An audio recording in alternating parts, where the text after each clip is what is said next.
Travelers showed up at a New York City hotel only to find that they abruptly shut down. No warning, no help, and no refunds.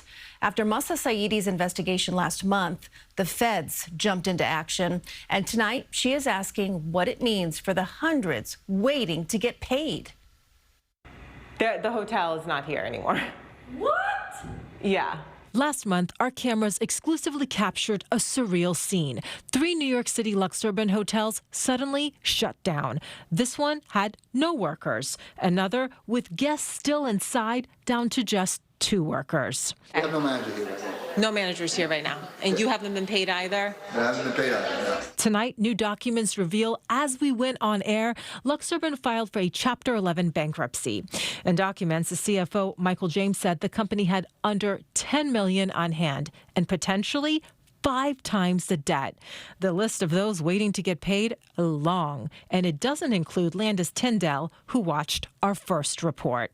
I mean, one validation that I wasn't the only one upset because it's happening to other people. Landis booked a trip from Oklahoma to New York, then within 24 hours, canceled. And emails, LuxUrban promised a refund. That was last year.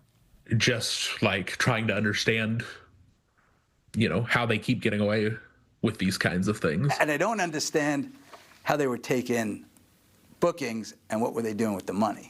Somebody's going to answer that question. That somebody could be a trustee appointed through the Department of Justice's bankruptcy watchdog.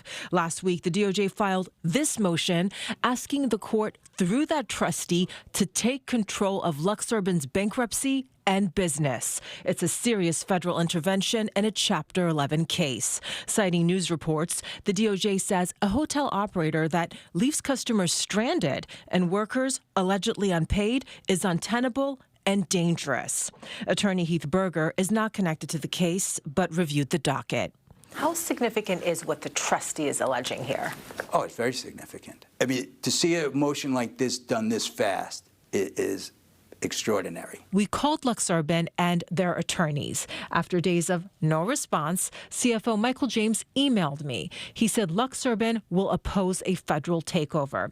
They filed for bankruptcy to get breathing room and see if they could reorganize and keep operating.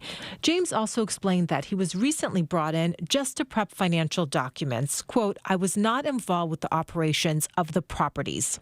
He added websites handling booking and payments, quote, were responsible in notifying the guests that the hotels were closed and for rebooking them. Screwed me over. I want my money back. That's small comfort to Ed Rossi of California. He booked a stay at LuxUrban in Brooklyn. When he arrived last month, he says the hotel had been sold. His reservation canceled, all without his knowledge.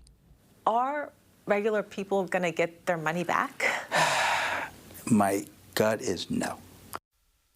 And the reason is there are so many people in that line to get paid. And by law, we know the court is going to give priority to certain groups over others. Regardless, though, if you think you are owed money by LuxUrban, you could file a proof of claim form with the court. LuxUrban's attorneys tell me that the hotels are closed, secure, and no longer accepting reservations. Remember when they were They were still accepting reservations. I remember that, Mahsa.